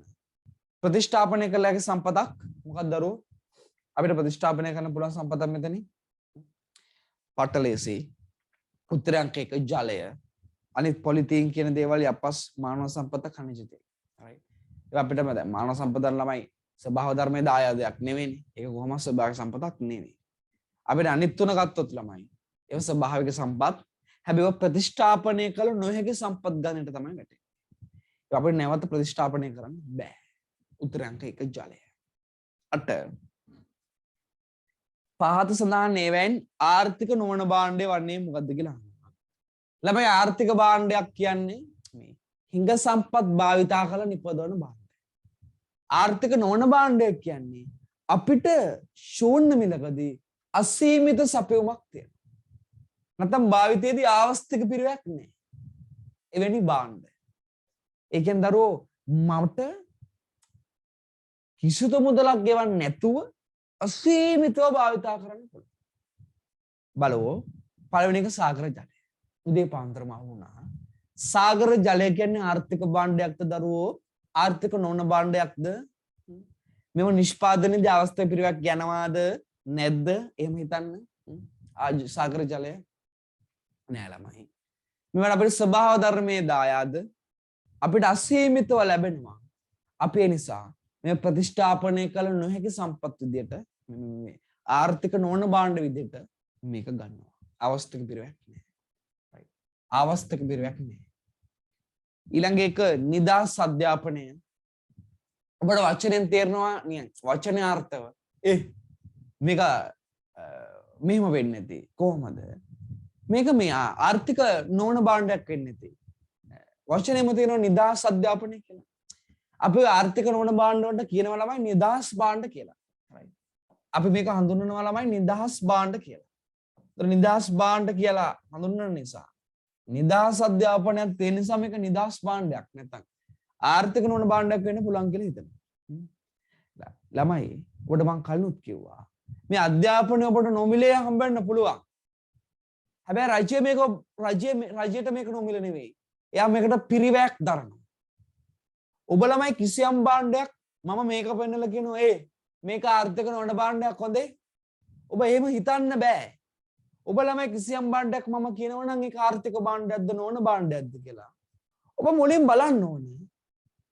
ඒකට කවුරුන්නෝ පිරිවැයක් දරා තිබේද නැද්ද කියලා මිස මිලක් පවතීද නැද්ද කියලා නෙමෙයි. ඔබ බලන්න ඕනේ මේකට කවුරුන්නෝ පිරිවැයක් දරලාද නැද්ද? තමයි අධ්‍යාපනය වෙනුවෙන් ගුරුවරුන්ට වැටුප් ගෙවන්න රාජ්‍ය පිරිවැයක් දරලා. නඩත්ත කටයුතු සිදු කරන්න රාජ්‍ය විසින් පිරිවැයක් දරලා. ඔබට පෙළ පොත් ටික දෙන්න රාජ්‍ය විසින් පිරිවැයක් දරලා. ඔබට උදේ ආහාර ලබා දෙනවා නම් ඒ සඳහා රාජ්‍ය විසින් පිරිවැයක් දරලා. අන්න. ඒ නිදාස් අධ්‍යාපනය අපිට බැලූ බැල්මට ආර්ථික නොවන භාණ්ඩයක් වෙන්නට ඒක ආර්ථික භාණ්ඩයක්. ඊට පස්සේ ව්‍යාපාර සංරාස් ළමයි ව්‍යාපාර මේ මොකද ළමයි එතන වැරදි නේද? එතන මොකද්ද වෙන්න ඕන ළමයි? මොකක්ද තුන්වෙනි ප්‍රශ්න වෙන්න ඕන? එතන හදාගන්න ළමයි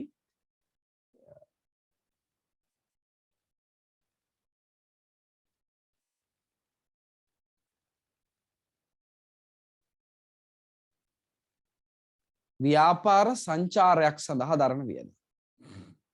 සංධාරයක් නෙවෙයි අපි සංචාරය කරන ව්‍යාපාර කටයුත්තක් සඳහා. ව්‍යාපාර සංචාරයක් සඳහා දරන වියදම්. අපි රටකට යනවා ළමයි ව්‍යාපාර සංචාරයක් කරන්න. ඉතින් ඔබට හිතෙනවා ළමයි ව්‍යාපාර සංචාරයක් කියන්නේ ව්‍යාපාර කටයුතු සඳහා සංචාරයක් කරන්න යද්දී ව්‍යාපාර වලින් අපිට මුදල් ගෙවන්න පුළුවන්. අපිට සපිරිවැය දරන්න පුළුවන්. අපිට සල්ලි යන්නේ ඔක්කොම ෆ්‍රී නේද කියලා. හැබැයි ළමයි අපි මං කලින් කිව්වා මතක තියාගන්න. අපිට ෆ්‍රී වුණාට කවුරුන් එක පිරිවැයක් දාලා තියෙනවා. ඊළඟ එක. කිරිපිට්ටු පැකට්ටුවක බහ ඇති කුඩා සෙල්ලම් භාණ්ඩ අපි හිතමු කිරිපිට්ටුව කුඩා සෙල්ලම් භාණ්ඩ දාලා තියෙනවා. ඒවා ළමයි කවුරුන්ව පිරිවැයක් දාලා ආර්ථික භාණ්ඩ. වාරි මාර්ග ජලය right. වාරි මාර්ග ජලය කියන එක ආර්ථික භාණ්ඩයක්ද නොවන භාණ්ඩයක්ද? ආර්ථික භාණ්ඩයක්ද? ළමයි වාරි මාර්ග ජලය කියන කොහොමද ප්‍රශ්නයක්? වාරි මාර්ග ජලය කිව්වම අපිට හිතෙන ජලයනේ ආර්ථික නොවන භාණ්ඩයක්. ඒ නිදාස් භාණ්ඩයක් නේද? අනේ නෑ. ළමයි මේ වාරි මාර්ග ජලය කියන එක වාරි මාර්ගය හදන්න අපි පිරිවැයක් දරනවා. ඔබ අපි වාරි මාර්ගයක් හදලා තිබ්බ නැත්නම් මේ ජලය එක්රැස් වෙන්නේ නැහැ. වැවක් හදලා තිබ්බ නැත්නම් ජලය එක්රැස් වෙන්නේ නැහැ. ලිඳක් හදලා තිබ්බනම් ජලය එක්රැස් වෙන්නේ නැහැ. පොකුණක් හදලා තිබ්බ නැත්නම් ජලය එක්රැස් වෙන්නේ නැහැ. මේ ඔක්කොම අපි මිනිස්සු හැදුවා.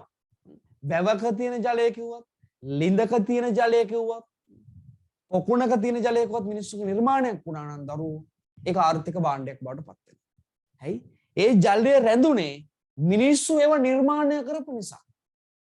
ඒ නිසා වැවක තියෙන ජලයක් කිව්වාම දරුවෝ ඒක ආර්ථික භාණ්ඩයක්.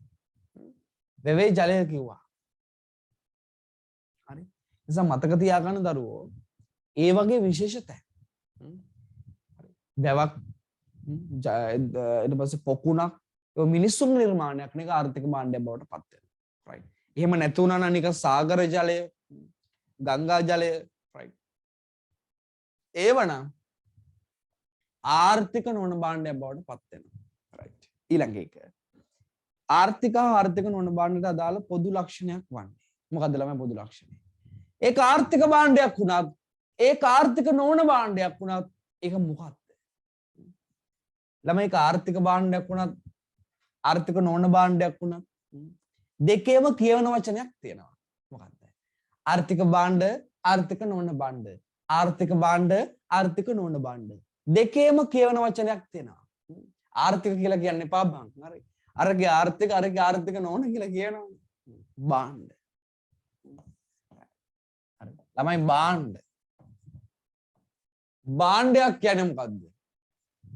මිනිස් වමනාවන් තෘප්තිමත් කරන ඕනෑම දෙයක්. එනම් මේ ආර්ථික භාණ්ඩයකින් වෙන්න පුළුවන්, ආර්ථික නොවන භාණ්ඩයකින් වෙන්න පුළුවන්. මිනිස්සුන්ගේ උවමනාවන් තෘප්තිමත් කරන තර්කයක් නෑ. එහෙනම් උත්තරේ මිනිස්සුන්ගේ උවමනාව තෘප්තිමත් කිරීමේ හැකියාව. උත්තරේ අංක 3. ළමයි කීප දෙනෙකුත් උත්තරේ අංක 4 කියලා කිව්වම මම පොඩ්ඩක් බලන්නම්.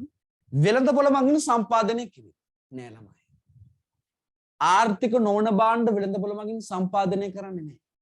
ඔබ දැකලා තියෙද බෝඩ් ගාලා තියෙන සාගර ජලය විකිණීමට ඇත. වාතය විකිණීමට ඇත කියලා දාලා තියෙනවා. ඒක ආර්ථික භාණ්ඩයක් වෙනවා. ඔක්සිජන් පුරවලා තියෙනවා නම්. ජලය බීමට ජලය පුරවලා තියෙනවා නම් බෝතල වල ඒවා ආර්ථික භාණ්ඩ වෙනවා. රයිට්. හැබැයි ළමයි මේ ආර්ථික නොවන භාණ්ඩ කියන දේවල් එහෙම විකුණන්න නෑ. වෙළඳපොළ තුල උවමාරු වෙන්නේ නෑ. හේතුව තමයි ඒවට මිලක් නෑ. කවුරුන්ව පිරිවැයකුත් දරලා නෑ. මිලක් නෑ. පිරිවැයකුත් දරලා නෑ. හැබැයි මෙහෙමයි. ඔබ මතක තියාගන්න ළමයි ආර්ථික නොවන භාණ්ඩ ආර්ථික භාණ්ඩ බවට පත් වෙන්න පුළුවන්. මොකද්ද? ආර්ථික නොවන භාණ්ඩ ආර්ථික භාණ්ඩ බවට පත් වෙන්න පුළුවන්. දැන් අපි ගත්තොත් ළමයි ජලය. අපි ගත්තොත් ජලය ආර්ථික නොවන භාණ්ඩයක්. රයිට්. හැබැයි ඔබට බීමට නේ වතුර බෝතල් බොන්න කඩවලල් තියෙනවා. අන්න ඒව ළමයි ආර්ථික භාණ්ඩය. අපි ගත්තොත් ඔක්සිජන්. මේ මම ඔක්සිජන් මට ඔක්සිජන් තියෙන නිසානේ මම මෙහෙම හිටගෙන කතා කරන්නේ. නැත්තම් මැරිලා වැටෙනානේ. රයිට්. ඒව ආර්ථික නොවන භාණ්ඩ. හැබැයි කඩේ තියෙනවා ළමයි ඔක්සිජන් නේ. කඩේ කියන්නේ මේ සිල්ලර කඩවල වල නේ. අපි දන්න හොස්පිටල් වල නේ. ඒ ඔක්සිජන් තියෙනවා. ඒතර අන්න ඔක්සිජන් ටැංකිය ඔබ දකලා තිබ්බනේ ඔය කොවිඩ් කාලේමනේ. ආන් ඒව ළමයි ආර්ථික භාණ්ඩ බවට පත් වෙනවා. රයිට්. ඒ සමය හොඳට මතක තියාගන්න. උත්තරය අංක 3. පොදු දේ තමයි ළමයි මිනිස්සු මනාවන් තෘප්තිමත් කරන්නේ. ඒක තමයි මේ ප්‍රධාන දේ. රයිට්. ඊට පස්සේ අපි කතා කරන අන්තිම ප්‍රශ්නේ හරිද? අපෙන් අහනවා පහත සඳහන් අපි 10නේ කරන්නේ ඒ නිසා අපි 10ක් කරමු. ඊළඟ දවසේ මම කියනවා ඔබට 20ක් කරන්න කියලා. ඒතර 20යි දවස් දෙකක් කරා 40යි අද 10යි 50. ඒතර දවස් 3ෙන් සම්පූර්ණ ඉවර කරන්න පුළුවන්. රයිට්. 10 වෙනි ප්‍රශ්නේ. පහත සඳහන් දෑ අතුරෙන් හෙට 20ක් කරන් එන්න. එතකොට හරිද? ආර්ථික නොවන භාණ්ඩයක් හා නීච භාණ්ඩයක් පිළිවෙලයි. දැන් අපේ ළමයින්ට ආර්ථික නොවන භාණ්ඩ හඳුනා ගන්න පුළුවන්ද? මම දැන් කියලාම ඔයාලට මතක් කියලා දෙන්න කොහොමද හඳුනාගන්නේ? ඔබ බලන්න ඔබට තියලා දෙන භාණ්ඩ. ඔබ බලන්නේ භාණ්ඩ නිෂ්පාදනය කරන්න හරි කවුරුන්ව පිරිවැයක් දරලා තියෙද? ඒ භාණ්ඩය ඔබ අතරපත් වෙන්න කවුරුන්ව පිරිවැයක් දරලා තියෙද? වියතිරේකාවන් ටිකක් තියෙනවා. ඒක මම දැන් කියන්නම්. හැබැයි ඔබ බලන කවුරුන්ව පිරිවැක් දාලා තියෙද? අන්න එහෙනම් ඒක ළමයි ආර්ථික නොවන භාණ්ඩයක් බවට පත් වෙනවා. මොකද්ද? ඔබ බලන්න ළමයි කවුරුන්ව පිරිවැක් දාලා තියෙද? දැන් ඔබට නිකන් භාණ්ඩයක් හම්බෙලා තියෙනවා. හැබැයි ඒකට කවුරුන්ව පිරිවැක් දාලා ඔබට ළමයි නිකන් හම්බුනේ. රයිට්. අපි හිතමු ඔබ ඉස්කෝලේ ගියා. නැත්නම් අපි දහම් පාසල් ගියා. දහම් පාසලෙන් හම්බුණා ළමයි අර දහම් පාසල් ඇඳුමට අවශ්‍ය කරන දේවල්. නැත්තම් සිල් ගන්න ගියා. අපි ඉස්සර ළමයි සිල් ගන්න යනවනේ නේ. මම නම් ඉස්සර යනවා. සිල් ගන්න පොඩි කාලේ. ආතම්මත් කියන්නේ. දැන් ආතම්මත් ගිහලා මොකද කරන්නේ ළමයි? සිල් ගන්නවා. අපි වරු සිල් ගන්නේ ඒ කාලේ නොතේරෙන කමට 12 මාර්වෙද්දි මම ගෙදර එනවා. සරුංගලේ ළමයි උඩ යවල යන්නේ. ඇයි වෙසක් පොයටනේ සාමාන්‍යයෙන්ම වැඩිපුර අපි සිල් ගන්න යන්නේ රයිට්. ප්‍රධාන පොය තුනටනේ. ඒ කාලේ තමයි ළමයි හොඳට දානි හම්බෙන්නේ. ඒ කාලේ අපි හිතු විදිය. ඒ කාලේ තමයි හොඳ පිරිකර හම්බෙන්නේ. ඒ නිසා යනවා රයිට්. එහෙම හිතන්න එපා රයිට්. හරි ඒ කාලේ අපිට පොඩි කමටනේ. අපි මම කරන්නේ ළමයි ඊට කලින් දවසේ සරුංගලේ යවනවා. රෑ තියලා ගැට ගහලා තමයි උදේට යන්නේ. උදේ බලලා යන්නේ බඩු තියනවා. උදේ යනවා. ඒක 100ෙන් තමයි ඉන්නේ. හැබැයි උදේටත් කාලා හොඳට දවල්ටත් කාලා අන්න පිරිකර ටික දෙනවා. සිංගාල වටපිට බලා ගන්නවා. පිරිකර ටික ගන්නවා. අන්නේ. රයිට්. වෙලක් තියෙනවා. වෙලින් කොහෙන් හරි පැනලා එනවා. ඒතරම ඉතින්දී අපිට හම්බුණා අපි හිතමු ඔබට පිරිකර විදියට හම්බුණා මොනවා හරි දෙයක්. ඒතර ඔබ හිතන්නේ ඒක ආර්ථික භාණ්ඩයක්ද ආර්ථික නොවන භාණ්ඩයක්ද? ළමයකට කවුරුන්ව පිරිවැක් දරලනා ඒක ආර්ථික භාණ්ඩයක්. ඔබට නොමිලේ හම්බෙන එක නෙමෙයි එතන දාලා වෙන්නේ. කවුරුන්ව පිරිවැක් දාලා තියෙනවා. අන්න ළමයි ඊළඟ දේ නීච භාණ්ඩ, නුගුණ භාණ්ඩ. ළමයි නීච භාණ්ඩයක් කියන්නේ මොකද්ද? නැත්තම් නුගුණ භාණ්ඩයක්. නීච වලට අපි කියන ළමයි නුගුණ භාණ්ඩ. ගුණයක් නෑනේ මේ වගේ. නීච කියන්නේ. ළමයි භාණ්ඩවල ප්‍රතිවිරුද්ධ පැත්ත. භාණ්ඩයක්ව ධන තෘප්තියක් ලබා දෙන ඕනෑම දෙයක්. මෙතනදී ළමයි අපි නීච භාණ්ඩයක් කියනවා. ඍණ උපයෝගීතාවයක් හෙවත් අනුපයෝගීතාවයක් සහිත භාණ්ඩ. ඍණ කියන උපයෝගීතාවයක් නෑ. අනු කියන්නේ නෑ. ඍණ හෙවත් අනුපයෝගීතාවයක් සහිත භාණ්ඩ. ඒ කියන්නේ මේවේ තියෙන ළමයි ඍණ තෘප්තියක්. භාණ්ඩවල අනිත් පැත්ත. භාණ්ඩවලක උපයෝගීතාවයක් තියෙන භාණ්ඩ පරිභෝජනයේදී. මෙතෙන්දී උපයෝගීතාවයක් නෑ. ඍණ තෘප්තියක් නැත්නම් අනුපයෝගීතාවයක්.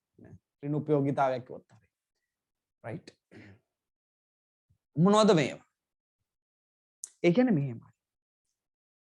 ඔබට ඒ භාණ්ඩ කිව්වාම හිතනවා නේ අම්මෝ ඒක නම් එපා. එච්චරට එපා. රයිට්. මට කියන ළමයි වර්තමානයේ වෙද්දී දැන් ආපු වැඩි වෙමින් පවතිනවා පරිස්සම් වෙන ළමයි. අපිට වර්තමානයේ කට ඇරලා කියන්න පුළුවන් හොඳම උදාහරණ මොකද්ද ළමයි නීච භාණ්ඩ වලට? COVID virus එක. රයිට් තමයි. COVID virus එක. COVID-19 virus එක. එතන මේ COVID virus අපිට කට ඇරලා කියන්න පුළුවන් මේක නීච භාණ්ඩයක්. ඇයි එහෙම කියන්නේ? ළමයි ඔබට අත්දැකීම් ඇති. මට නම් ඉහළින්ම අත්දැකීම් තිබ්බා. ඔබට COVID හැදුනා නම් ඔබේ පවුලේ මිනිස්සුන්ට COVID හැදුනා නම් මේම අහක බලන් ගිහපු මිනිස්සු නැතුවම නොවේ. රයිට්. එහා ගෙදර මිනිස්සු පවා අහක බලන් ගියා. හැබැයි ඒ අතර ළමයි ඔබට වේල් 3ම කන්න දීපු මිනිස්සු ඇති. ඔබට අවශ්‍ය සියලුම දේ සපයමු මිනිස්සු ඇති. ඒ මිනිස්සුන්ට හැමදාම ඩබල් සැලුට් දෙන්න. කියන්නේ මේ මිනිස්සු යන අතරතුර මෙහෙම සැලුට් ගහනව නෙමෙයි කියන්නේ. ගරු කරන්න. එළලා කරදරයක් වුණොත් උදව් කරන්න. හරි. අනිත් මිනිස්සු ගැන ඊළඟට ගරු කරන්න උදව් කරන්න ප්‍රශ්නයක් නැහැ. හරි. මතක තියාගන්න නේ. එහෙම මිනිස්සු හිටියා. ඔබලා ගේ දිහා බලන්න බයයි. කියලා හිතනවා බැලුවත් කොවිඩ් හැදෙනවා. ඉච්චරට නීච භාණ්ඩයක් කොවිඩ් කියන්නේ. රයිට්. කොවිඩ් හැදුනේ මිනිස්සෙක් දිහා. ළමයි අපි බලන්නවක්වත් බයයි. ඔබට තේරෙන්නේ නැති සමහරක් විට නේ. ඔබට තේරෙන්නේ නැති. ඔබගේ පවුලේ එක සමාජිකට හරිය හැදුනා නම් නේ මිනිස්සු හැසිරෙච්ච ආකාරය. ඒ හරිය ළමයි මොකද්ද අපි ඒ හරිය අර කෙලවක්වත් ගහන නවතින්න බයයි. එච්චරට බයයි. රයිට්. අන්න අපි ඒවට කියන ළමයි නීච භාණ්ඩය. තව උදාහරණ මොනවද?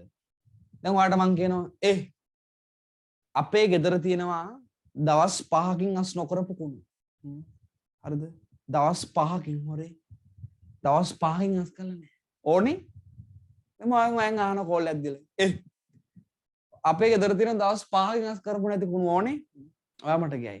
අනේ සර් කුණු බම්බුව තියාගෙන අපි කන්නේ. තමයි ඒව නීච භාණ්ඩ. රෙන උපයෝගීතාවයක් තියෙන භාණ්ඩ. මට මම කියනවා මේ මගේ යාළුවෙක් ළඟ තියෙනවා මාර වෛරස් එකක්. ඕක මැෂින් එකට දාපු ගමන් මුකුත් කරන්න බෑ. ඔයාලට දාලා ඕනේ. ඔයා කියන අනේ එපා. නේ. අපිට ළමයි තෘප්තියක් නෑ. අපිට නුකන් දුන්නත් අනේ අපි කියන ඔයාම තියාගන්න. මට නම් එපා. ඔයාම තියාගන්න. අනේ මට නම් එපා. රෙන උපයෝගීතාවයක්වත් අනුපයෝගීතාවයක් සහිත භාණ්ඩ. මං කියනවා අනේ මට නම් එපා. ඔයා තියාගන්න. ළමයි මට මේවා නීච භාණ්ඩද නම් yes නීච භාණ්ඩ නැත්තම් no කියලා දාන්න බලන්න. පළවෙනි එක. කොවිඩ් වෛරස් එන්නතය නීච භාණ්ඩයක්ද නැද්ද?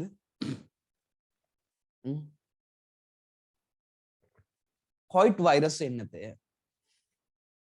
ඔක ප්‍රශ්න අහන්න පුළුවන් මේ පාර. කොවිඩ් වෛරස් එන්නතය නීච භාණ්ඩයක්ද භාණ්ඩයක්ද? yes ද no ද? නීච භාණ්ඩද නැද්ද කිය? right. ඔබ නීච භාණ්ඩ කියලා කියනවා සමහරක් ළමයි ඒක මේ ආර්ථික නොවන භාණ්ඩයක් කියලා කියනවා. right.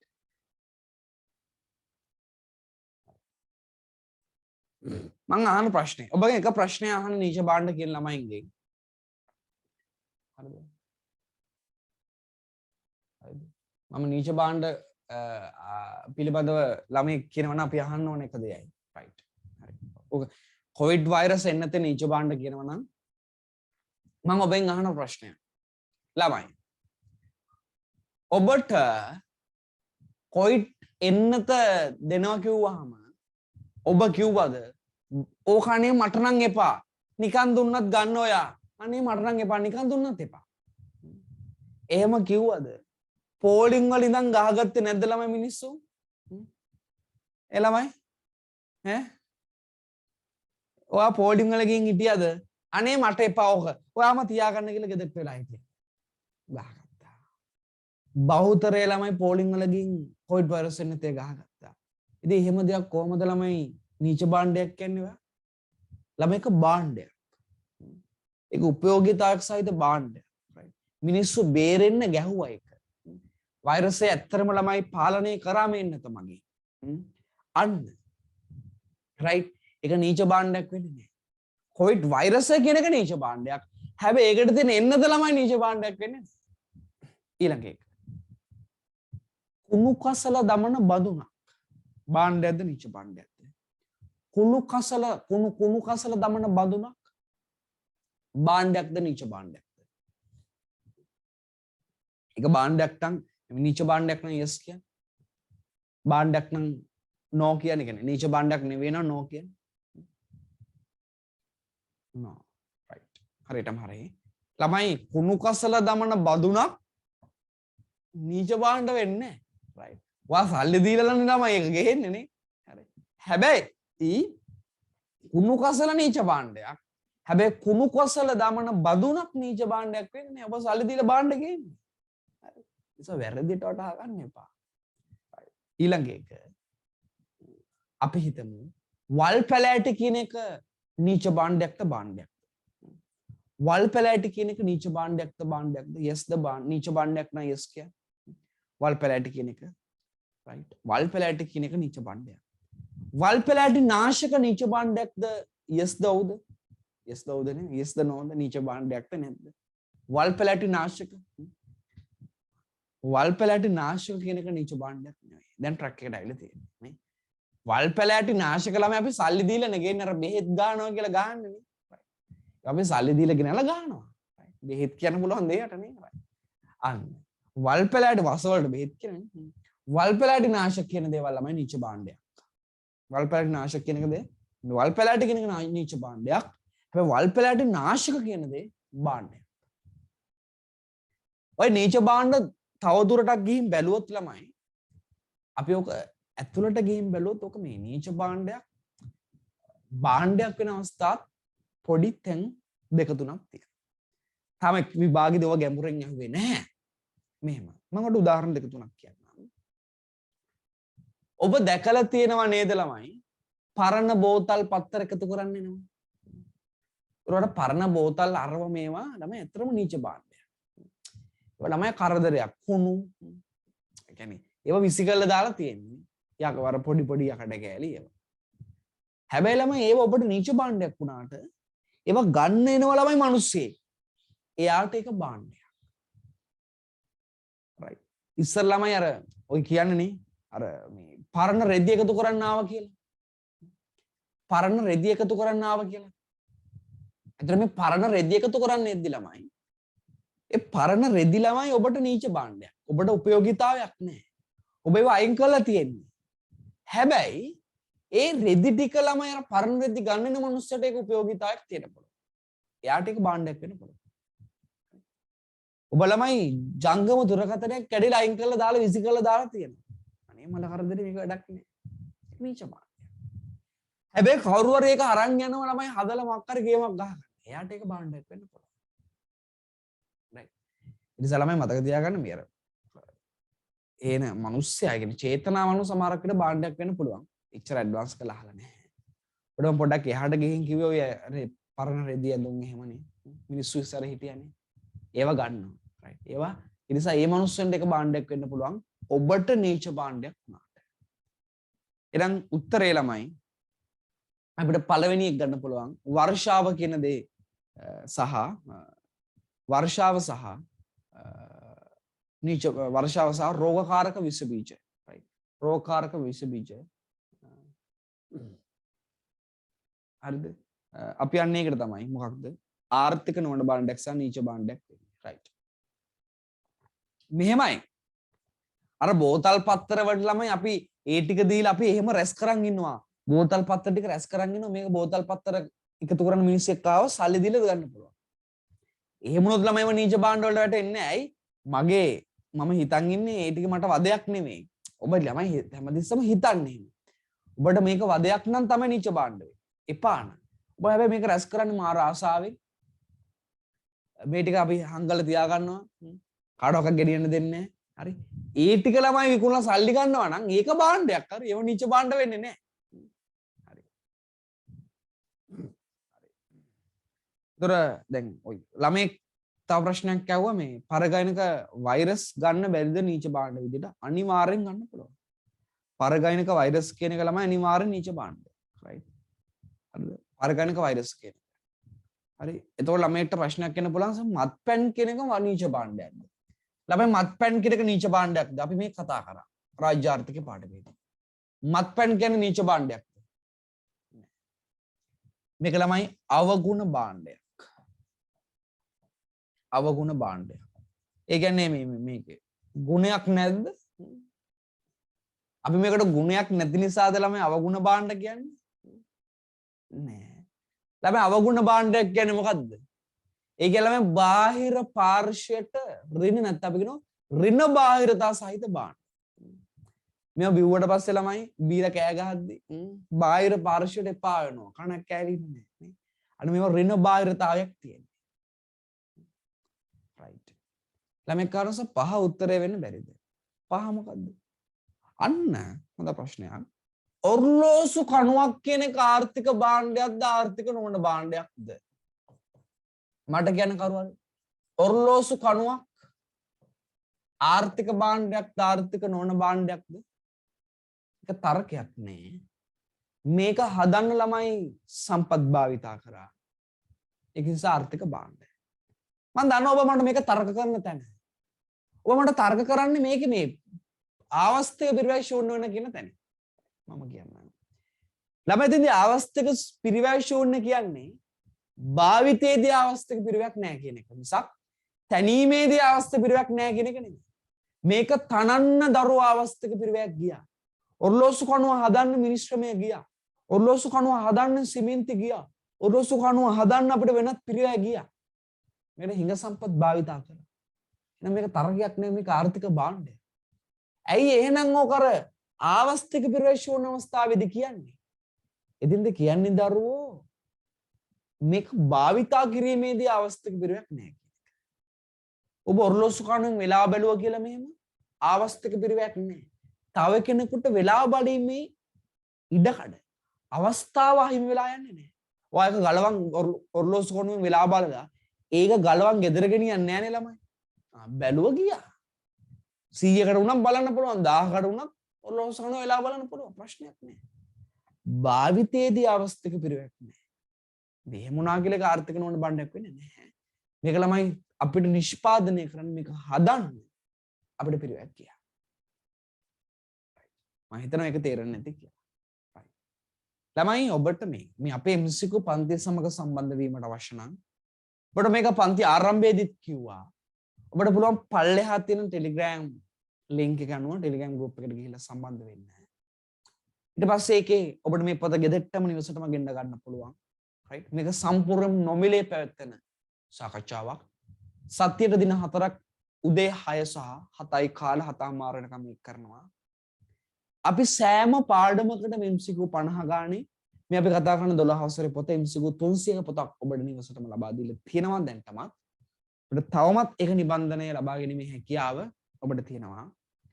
ඒ Telegram group එකේ උඩට ගියාට පස්සේ ඔබට ඒ process එක තියෙනවා මේක කොහොමද order කරන්න කියලා. ඔබට තවත් වැඩි විදිහට විස්තර දැනගන්න අවශ්‍ය නම් මේ අංකයට ඔබ WhatsApp පණිවිඩයක් යොමු කරන්න නැත්නම් ඔබට කෝල් එකක් දෙන්නත් පුළුවන්. කිසි ප්‍රශ්නයක් නැහැ. හරිද? තියෙන දවස් මොනවද කියලා මම හරියටම Telegram group එකේ දාන්නම්.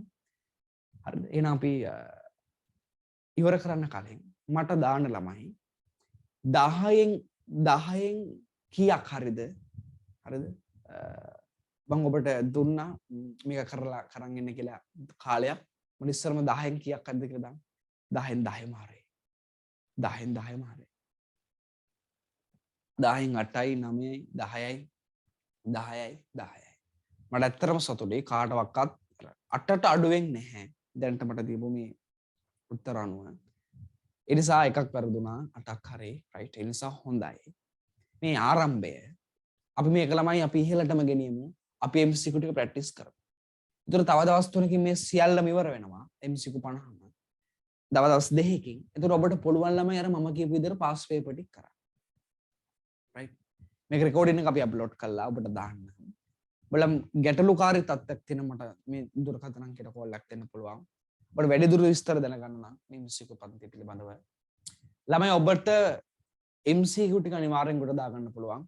මම කියන විදිහට වැඩ ටික පිළිවෙලට කරන් ගියොත් අනිවාර්යෙන් තර්කයක් නැහැ. පුළුවන්. හරි.